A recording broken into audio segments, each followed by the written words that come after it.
అందులో చూడేముందా, వాడికి అసలు చోటు ఇవ్వద్దు.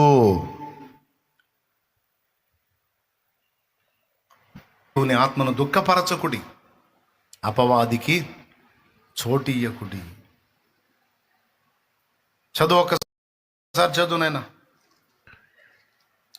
ఎఫెసీ పత్రిక 4వ అధ్యాయము 29వ వచనం. వినువారికి మేలు కలుగునట్లు అవసరమును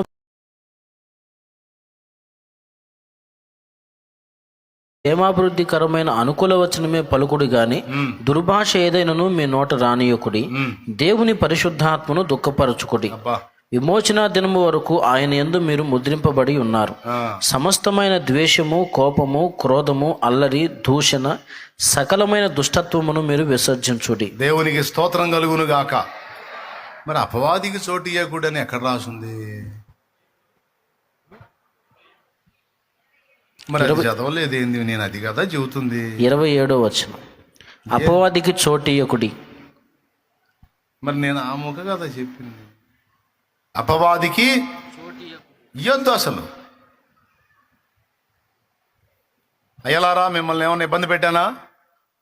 అమ్మలారా మిమ్మల్ని ఏమైనా ఇబ్బంది పెట్టానా?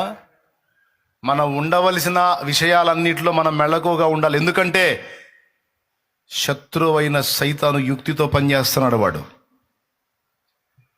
మన మీద యుక్తి ప్రదర్శిస్తున్నాడు.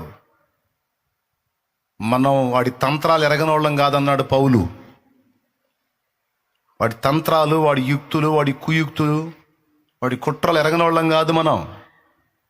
మనకు దేవుడు అన్ని తన ఆత్మ ద్వారా బయలుపరుస్తున్నాడు. వాడు ఇట్లా చేస్తాడు, వాడి కుట్రలు ఎట్లా ఉంటే మీరు జాగ్రత్తగా ఉండండి. దేవుని పిల్లలంటే మొంపోళ్ళు కాదు, హెబ్రీ స్త్రీలు చురుకైన వాళ్ళు అన్నట్టు దేవుని పిల్లలు చురుకుగా మంచి వివేచన జ్ఞానము గలవారై ఉండాలి. దేవునికి స్తోత్రం కలుగును గాక.